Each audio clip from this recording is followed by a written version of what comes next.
Halo semua, bertemu kembali bersama saya dengan Pak Nadi. Hari ini saya akan mengajak teman-teman dan jin semua untuk belajar tentang hipnoterapi. Tapi sebelumnya kita akan memberikan beberapa istilah yang sering dipakai di dalam dunia hipnoterapi ya. Yang pertama itu hipnosis. Jadi hipnosis ini mengandung banyak sekali arti ya, tergantung konteks dan bisa berarti suatu keadaan atau kondisi, suatu kegiatan, dan bisa juga berarti suatu pengetahuan ya. Kemudian hipnotik, nah, istilahnya ini adalah sesuatu yang menghasilkan efek hipnosis ya. Kemudian ada lagi istilah hypnotic state ya. Ini suatu keadaan atau kondisi di mana seseorang cenderung lebih mudah untuk menerima sugesti ya. Ini sering juga kita sebut sebagai dengan istilah trance atau hipnosa ya. Nah, kemudian ada juga istilah hipnoterapi ya. Jadi hipnoterapi ini adalah suatu aktivitas hipnosis untuk menghasilkan efek penyembuhan atau efek terapeutik ya. Makanya disebut dengan hipnoterapi. Kemudian ada kata-kata hipnotis, yang sering kita dengar. Hipnotis ini artinya operator atau orang yang melakukan proses hipnosis. Ini kita sebut nanti dengan hipnotis. Kemudian hipnotism. Hipnotism ini adalah sesuatu hal yang terkait dengan hipnosis ya. Segala sesuatu yang terkait dengan hipnotis kita akan sebut dengan hipnotism ya. Kemudian kita juga akan sering menggunakan istilah state hipnotis ya. State hipnotis ini adalah aplikasi hipnotis yang digunakan untuk hiburan ya, di panggung hiburan atau entertain. Kemudian hipnosis. Nah, ini. Jadi terjemahan bebas hipnosis itu dalam bahasa Indonesia banyak sekali artinya ya. Tergantung konteks di mana pembahasannya. Jadi itu tadi beberapa istilah yang akan kita pergunakan ya. Sekarang kita akan mulai proses pembelajaran kita hari ini. Yang pertama kita akan belajar dulu tentang pemodelan kesadaran manusia. Ya. Saya akan mengajarkan teman-teman semua, netizen semua, hipnosis secara teoritis. Ya, nanti pada kesempatan berikutnya kita akan melakukan prakteknya. Saat sesi ini kita akan melakukan sesi teorinya dulu ya. Jadi sebelum kita belajar masuk ke teori hipnosis, seperti yang di video saya sebelumnya ya, kita akan belajar dulu pemodelan kesadaran manusia ya. Jadi untuk mempermudah pembahasan pengetahuan tentang hipnosis ya, maka perlu kita sepakati dulu bahwa dalam konsep kesadaran ada beberapa model ya, model kesadaran manusia. Jadi ada beberapa model kesadaran yang sering menjadi pembahasan dalam hipnoterapi ya, di mana kesadarannya dibagi dua area utama yang saling berkontribusi untuk menciptakan suatu pemikiran atau reaksi dari manusia tersebut ya. Yang pertama adalah apa yang kita sebut dengan conscious mind ya. Conscious mind ini suatu area yang memiliki sifat kritis ya, analitis, kemudian logis ya, dan sering dianalogikan dengan wilayah otak kiri ya. Otak kiri ini sebelah sini tapi dia menunjukkan yang kanan ya. Kemudian kontribusi conscious mind relatif lebih kecil ya. Ada beberapa penelitian menuliskan sekitar 10% sampai 20% itu area conscious mind. Kemudian area yang kedua adalah area subconscious mind ya. Ini suatu area yang mirip dengan bank data manusia ya. Kalau seperti di komputer nih hard disknya ya. Ini berisikan berbagai macam pengalaman ya, pengalaman, pengetahuan, keyakinan ya, dan semua ini cenderung kurang kritis karena semua apa yang menjadi nama akan disimpan di sini ya. Area ini cenderung kurang kritis ya, mirip dengan storage atau hard disk sebuah komputer yang kosong. Untuk pertama kalinya baru kita akan bertahap diisi dengan berbagai program dari luar ya. Dan kemungkinan akan masuk nanti program-program yang buruk ya, maksudnya yang buruk dan berpotensi merusak ya, seperti virus ya. Jadi pada dasarnya terdapat dua macam cara bagaimana suatu informasi tadi masuk ke subconscious mind ya. Pertama adalah melalui pengalaman langsung atau peristiwa apapun yang kita alami sendiri. Nah, ini. Dan kedua adalah pengalaman induktif atau informasi yang berasal dari pihak luar, ini masuk secara eksternal ya. Dan informasi yang paling dominan justru berasal dari pengalaman induktif ya. Dari cerita orang, nah, dari dengar dari berita atau dari kabar-kabar yang masuk ya. Nah, ini kemungkinan informasi yang salah. Jadi kadang-kadang banyak informasi yang kabar burung yang masuk ya, di berita hoax yang masuk ya, yang berpotensi menjadi imprint atau salah cetak ya, atau program yang salah, faulty program ini masuk. Dan ini tentu sangat tidak memberdayakan diri kita.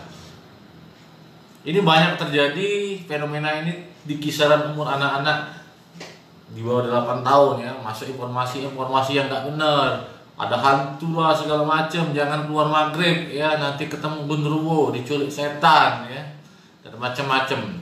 Kontribusi subconscious mind ini sangat besar sekali ya. Jadi beberapa peneliti menuliskan sekitar 88 sampai 90% ya, ini ada di subconscious mind. Jadi pemodelan kesadaran ini bisa dianalogikan seperti gunung es. Jadi seperti gunung es ya, di mana yang muncul di permukaan itu hanya puncak yang kecil. Jadi seperti gunung es di lautan ya, yang muncul cuma yang kecil. Nah, sedangkan bagian yang sangat besar tadi justru terbenam tidak terlihat. Nah, ini. Di bagian gunung es yang tidak terlihat inilah berbagai potensi yang besar ya, kekuatan besar yang dapat bersifat positif atau pula negatif tersimpan di kesadaran kita. Sekarang bagaimana yang terjadi jika dalam subconscious mind tadi ternyata banyak hal yang tidak memberdayakan ya? Apakah bisa dihapus atau bisa diinstal ulang ya? Jadi seluruh informasi yang sudah terlanjur tadi sudah menjadi bagian yang permanen di bawah tadi di subconscious mind ini tidak bisa dihapus atau tidak bisa dihilangkan. Tetapi bisa kita lakukan pemaknaan ulang, atau dalam kata lain kita lakukan reframing ya. Dan salah satu tujuan hipnoterapi ini adalah proses pemaknaan ulang, atau kita mereframing atas seluruh program negatif yang telah ada dan berpotensi mengganggu kehidupan seseorang. Jadi bukan dihapus, tapi kita memberikan pemaknaan ulang ya. Wah, kadang-kadang ada yang datang ke tempat saya, Pak Nadi, saya mau melupakan mantan pacar saya, ya, saya mau melupakan seseorang, Pak. Padahal ini dari konsepnya kita bukan menghapus, tapi memberikan makna yang baru ya. Kita melakukan reframing. Itu tadi konsep modelan pikiran manusia. Kemudian ada yang disebut dengan critical area. Wah, apa lagi nih Pak? Nah, critical area ini adalah suatu filter ya, yang melindungi subconscious mind kita atau saringannya ya. Ini yang disebut dengan critical area. Jadi sesuai dengan sifat filter ini, maka jika dia terbuka lebar, ini akan mengakibatkan informasi yang masuk tadi akan mudah diterima oleh subconscious mind ya. Tapi jika filternya rapat, tertutup, maka informasi yang masuk tidak akan mudah masuk ke bawah tadi, ke subconscious mind ya. Demikian juga kalau terbuka sebagian, ada sedikit informasi yang akan mungkin berhasil masuk ke subconscious mind. Dan informasi yang kita masuk di sini ya adalah seluruh informasi ya, yang masuk melalui modalitas utama kita, atau dengan kata lain dari panca indera kita ya. Sesuai dengan yang kita tahu, ada visual dari mata ya, ada auditory dari telinga, ada kinestetik dari pergerakan, gustatori, pencium ini, perabaan, dan ada olfaktori ya, dari penciuman ya. Jadi yang akan masuk memberikan informasi. Dan critical area tadi, filter tadi, ini kerjanya dipengaruhi oleh beberapa hal. Yang pertama ada conscious mind ya, dari daya analisa. Pas orang menganalisa, oh ini nggak benar beritanya ini. Kemudian dipengaruhi juga oleh etika ya, sistem, nilai keyakinan yang selama ini dipercaya ya. Kemudian situasi dan kondisi ya, dan fokus, minat, serta respek dan emosi. Jadi siapa yang bicara ya, ketika yang bicara orang yang dianggap lebih dari dia akan mudah sekali menerima ya. Sebagai ilustrasi, jika seseorang itu berkomunikasi dengan tokoh yang dia dihormati ya, misalnya pak ustadznya atau guru ngajinya ataupun orang yang dituakan di kampungnya ya, pembicaraan yang menyangkut hal yang diminatinya ataupun objek atau subjek yang dibicarakannya ada sesuatu yang sangat sesuai dengan hobinya, maka yang bersangkutan ini secara otomatis akan cenderung membuka critical areanya ya. Jadi sehingga subconsciousnya bisa menerima informasi. Nah, sebaliknya begitu juga ya, jika seorang berkomunikasi dengan yang tidak disukainya atau orang yang dibencinya, ini maka yang bersangkutan akan cenderung menutup rapat critical areanya ya. Walaupun informasi yang disampaikan oleh orang tersebut relatif logis dan benar ya. Jadi kalau sudah kadung dibenci ya, walaupun berita yang disampaikan oleh orang yang dibenci tadi benar, ini kemungkinan kriteria ke area akan menutup dan informasi tersebut tidak bisa diserap di conscious mind ya. Demikian juga jika suatu informasi tadi disikapi dengan cara yang berbeda ya. Misalnya ada pembukaan critical area yang berbeda atau ketika disampaikan dalam situasi kondisi yang berbeda ya. Orang lagi kalut ya, bapaknya dari pulang kerja dari sawah, dari ladang ya, capek-capek, anaknya teriak, "Pak, beli pulsa." Apa yang terjadi? Kemungkinan bukan pulsa yang dibeliin, tapi yang dapat malah kena barang karena bapaknya didampar oleh bapaknya. Orang lagi capek-capek kok minta pulsa. Tapi ketika hal itu disampaikan, bapaknya lagi seneng-seneng, lagi santai-santai, misalnya lagi ngopi, kita bilang, "Pak, beli pulsa dong, Pak." Nah, ini kemungkinan informasi yang disampaikan oleh kita akan diterima oleh bapaknya dan kita pun dapat pulsanya. Nah, seperti itu ya. Yang jadi pertanyaan Pak Adi, sekarang bagaimana cara membuka critical area tersebut ya, sehingga pesan ataupun keinginan yang kita sampaikan bisa diterima oleh subconscious mind seseorang ya. Jadi dalam konteks membuka critical area sendiri ya, atau dikenal dengan self hypnosis, jadi cara yang sangat mudah adalah dengan mengalihkan fokus ke fokus internal ya. Ini jadi kita memfokuskan ke dalam. Nah, kemudian kalau konteksnya untuk membuka kritikal orang lain, maka hipnosis modern menerapkan beberapa teknik komunikasi persuasif atau yang kita sebut dengan komunikasi hipnotik ya. Jadi ada beberapa teknik ya yang kita sebut dengan komunikasi hipnotik. Jadi komunikasi hipnotik ini adalah esensi dari hipnosis modern. Wah, tanpa jompa-jompi mantra, tanpa ritual-ritual ya, bakar kemenyan tengah malam ataupun mandi 7 sumur ya.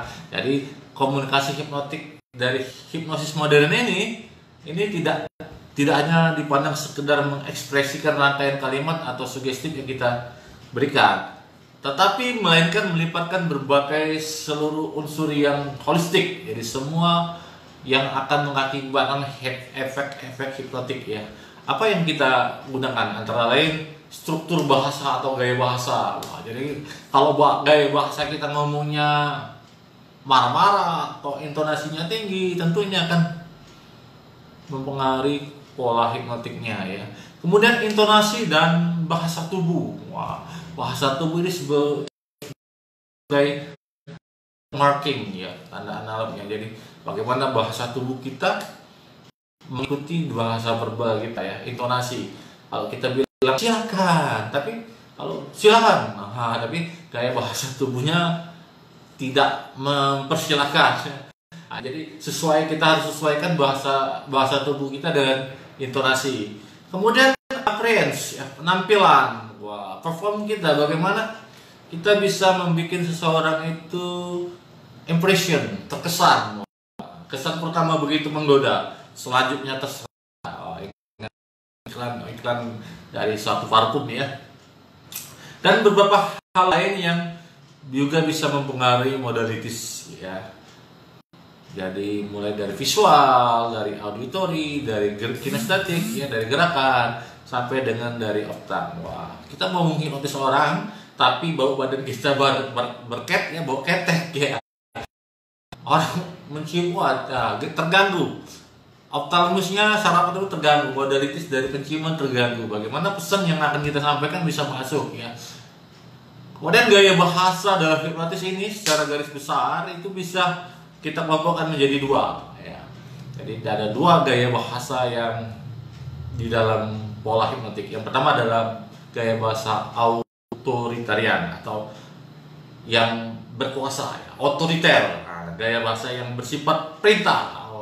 Ini biasa diterapkan terhadap mereka yang secara mental dan secara sosial ini berada di subordinate ya, berada di bawah kita, levelnya di bawah kita. Kita bisa gunakan gaya bahasa otoritarian ya. Ini diterapkan biasanya di aplikasi stick hipnotis. Tapi ketika subjek atau kliennya levelnya di atas kita nggak bisa pakai bahasa yang otoriter ya.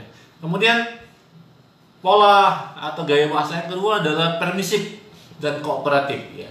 Jadi gaya bahasa dengan nuansa kesetaraan dan kerjasama. Ini biasa kita terapkan pada aplikasi hipnoterapi ya. Jadi gaya pola bahasa mengajak ya dan bekerja sama. Dari kedua gaya bahasa tadi, yang mana yang paling efektif Pak Nadi? Jadi keduanya sangat efektif ya jika dipergunakan dalam kondisi dan situasi yang tepat ya. The right mind and the right place ya. Kapan kita harus memakai gaya bahasa otoriter dan kapan kita memakai gaya bahasa permisif ya. Jadi di dalam hipnotik itu secara umum komunikasinya atau gaya bahasa tadi kita sebut sebagai sugesti ya, pola sugesti ya. Oke, dari awal kita belajar inilah yang disebut dengan atau pemahaman awal dari hipnosis. Kemudian setelah dari yang setelah saya sampaikan tadi ya, maka kita bisa menarik kesimpulan bahwa sesungguhnya atau secara sederhana bahwa seluruh proses komunikasi antar manusia itu secara langsung atau tidak langsung ini merupakan proses peristiwa hipnosis. Terutama jika ketika suatu informasi tadi bisa dengan mudah diterima oleh sisi subconscious orang lain atau bisa diterima orang lain. Jadi inilah fenomena hipnosis sehari-hari ya, tidak terlalu muluk-muluk dan tidak terlalu mistik ya. Yang kita lakukan sehari-hari sebenarnya adalah proses hipnosis ya. Bagaimana ketika suatu informasi itu dapat dengan mudah diterima oleh sisi subconscious mind orang lain. Proses hipnosis atau hipnotis sudah berlangsung ya. Seperti para komunikator handal ya, yang kita lihat para sales ya, para ya, spiritual leader, pemimpin-pemimpin agama ya. Ini telah sebenarnya sudah menerapkan prinsip hipnosis yang efektif ya. Walaupun mungkin mereka tidak pernah belajar tentang hipnosis atau hipnoterapi, tapi proses yang mereka lakukan sehari-hari itu para sales, negosiator, pemuka agama, ya pemimpin-pemimpin yang dipercaya, ini sebenarnya sudah melakukan proses hipnotik secara efektif. Nah, jadi secara alamiah yang dilakukan oleh komunikator tadi itulah yang kita sebut dengan informal hipnosis atau indirect hipnosis ya. Yang secara alami mereka dapat membuat critical area orang lain menjadi tidak lagi kritis melalui pola komunikasi yang sangat persuasif ya. Kadang-kadang kita lihat kan di masyarakat ada seorang yang bisa mempengaruhi orang lain, bagaimana dia begitu berkata satu kata trigger, orang kan mengikuti ya. Dan informal hipnotis ini merupakan keterampilan yang sangat kompleks, tidak mudah dipelajari. Bagi mereka yang belum benar-benar mengenali sifat-sifat dari subconscious mind ini agak susah ya. Tapi dalam konteks pelatihan ya, yang pelatihan hipnosis modern ya, kita akan membahas informal hipnotis dengan subjek atau yang disebut kita dengan conversational hypnosis atau hipnotis halus ya. Jadi salah satu cara efektif untuk mulai mengenal sifat-sifat unik dari subconscious mind tadi adalah dengan pengetahuan hipnosis yang formal atau kita kenal dengan direct hipnosis ya, klasik hipnosis atau genuine hipnosis ya, mesin hipnosis. Jadi sesuai dengan istilahnya maka formal hipnosis ya seperti yang saya ajarkan di kelas-kelas saya, ini akan melibatkan pihak yang melakukan hipnosis dan pihak yang akan dihipnosis ya. Di mana pihak yang akan dihipnosis sudah paham sudah menyetujui bahwa akan berlangsung proses hipnosis ya. Contoh dari formal hipnosis adalah stick hipnosis ya, seperti yang dikembang di televisi ya, ataupun proses hipnoterapi di klinik hipnoterapi ya. Para partisipan dari acara hypnostate dan juga klien dari hipnoterapi sudah paham apa yang akan terjadi di proses hipnosis ya. Jadi ketika klien datang ke klinik saya akan memberikan pemahaman dulu apa itu yang dimaksud dengan hipnosis dan hipnoterapi sehingga klien paham dan mau bekerja sama. Sekarang kita akan bicara tentang esensi dari formal hipnosis ya. Jadi setelah kita tahu tadi bahwa subconscious mind itu dilindungi oleh satu filter yang disebut dengan critical area ya. Sebagai salah satu penjaga dari critical area ini adalah conscious mind ya. Jadi ketika sisi conscious mind atau kesadaran kita ini bisa kita nonaktifkan atau setidaknya dikurangi waspadanya, maka critical area ini cenderung tidak akan terjaga dengan baik sehingga kita bisa melakukan intervensi ke sisi subconscious mind ya. Jadi bagaimana cara mengaktifkan atau cara menonaktifkan sisi conscious mind supaya pesan kita masuk-masuk? Salah satu yang paling mudah adalah membuat sisi ini menjadi sangat rileks, atau lebih baik lagi jika sisi conscious ini bisa kita bikin seperti tertidur ya. Jadi ini adalah esensinya ya, karena itu formal hipnosis seringkali identik dengan istilah menidurkan seseorang ya, padahal kondisinya tidak 100% benar ya, karena sisi yang sebenarnya adalah dibikin rileks bukan tidur ya. Yang dibikin adalah sisi conscious mind. Subconscious mind-nya tetap terjaga ya, tetap aktif dan tetap terjaga. Yang relax dan tidur adalah sisi conscious-nya. Tidur di dalam fenomena hipnosis atau dalam hipnosis ini sangat berbeda dengan tidur alami ya, tidak seperti yang kita tahu tidur ya. Karena pada tidur biasa seluruh kesadaran tidak aktif, sedangkan pada tidur dalam kondisi hipnosis hanya sisi conscious mind yang tertidur, tetapi subconscious mind tetap terjaga dan aktif ya. Seperti dalam fenomena sehari-hari seseorang yang kita lihat sering mengigau ya, atau tidur sambil berjalan. Ini adalah bentuk alami dari tidur hipnosis ya, di mana sisi conscious mind-nya tidur atau tidak menyadari hal yang terjadi, tetapi sisi lain, sisi subconscious mind-nya bisa melakukan aktivitas fisik. Nah, ini ya. Apakah harus selalu terjadi tidur hipnosis untuk menghasilkan critical area yang terbuka atau tidak aktif? Tentu saja tidak ya, karena tepatnya rileks yang sangat dalam ini sudah dapat membuat critical area berkurang aktifannya, atau kita sering menyebutnya dengan walking hypnosis ya. Di dalam teknik yang advance, membuat critical area tidak aktif lagi bisa dilakukan dengan membingungkan ya, atau dengan istilah confusion method ya, bagaimana membuat bingung, dan ini biasanya dipakai dalam teknik proses walking hypnosis ya, hipnosis mata terbuka. Jadi di pelajaran pertama ini kita akan fokus kepada bagaimana membuat sisi conscious mind menjadi sangat rileks atau bahkan tertidur. Dan inilah esensi yang utama dari formal hipnosis, adalah bagaimana membuat sisi conscious mind menjadi rileks bahkan tertidur ya. Jadi alur dasar dari formal hipnosis ini membawa seseorang yang awalnya dalam kondisi yang normal state, atau dalam kondisi yang di frekuensi beta, kita arahkan agar ia berpindah ke keadaan hypnostate atau masuk dalam kondisi trance ya. Istilah teknis ini adalah apa yang kita sebut dengan induction atau induksi ya. Bagaimana seseorang dari normal state kita kondisikan untuk menuju ke hypnostate ya. Dan ketika seseorang itu telah berpindah ke keadaan hypnotic state, maka pemberian sugesti ya bisa kita berikan ke sisi subconscious mind ya.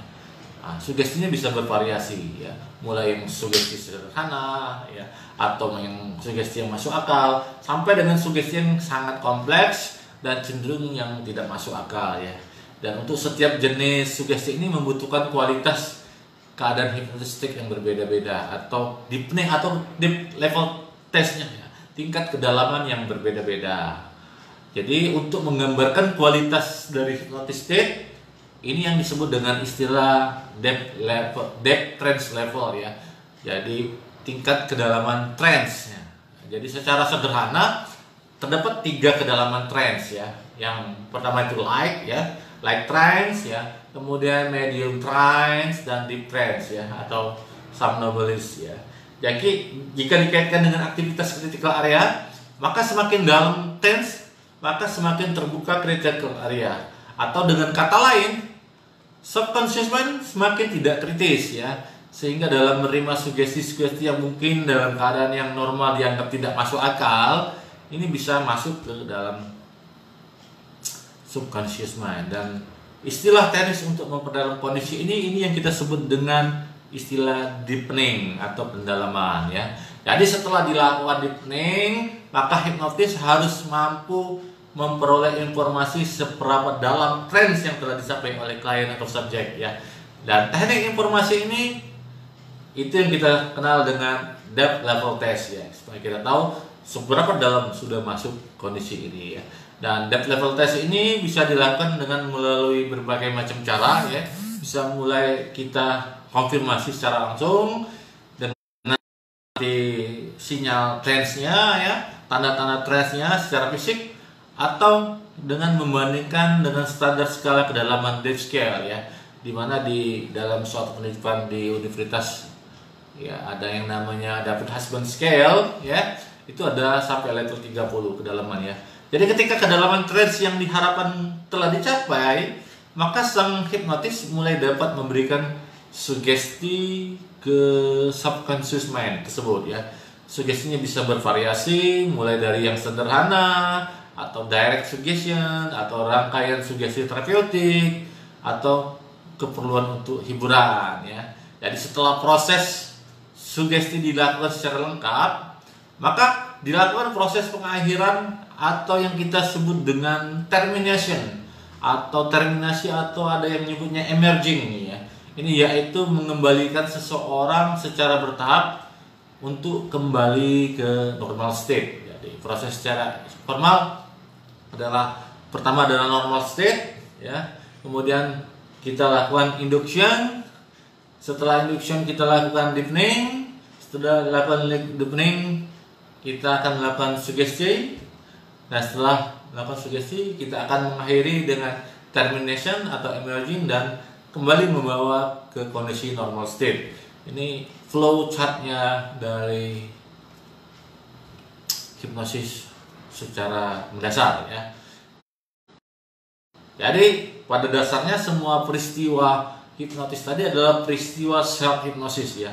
Jadi setidaknya dalam konteks para hipnosis ya, tidak ada seorang pun yang dapat menghipnotis orang lain, atau dengan kata lain seorang hipnotis itu sebenarnya hanya bertindak sebagai fasilitator agar seorang dapat menghipnotis dirinya sendiri atau self hipnotis. Jadi bukan oleh kekuatan jin atau bukan kekuatan mantra dan semacamnya ya. Jadi oleh karena itu objek dalam peristiwa hipnosis ini juga disebut sebagai subjek. Kenapa? Karena pada prinsipnya ya, pengendali yang sesungguhnya bukanlah sang hipnotis ya, melainkan justru mereka yang dihipnotis. Nah ini, jadi all hypnosis is self hypnosis ya.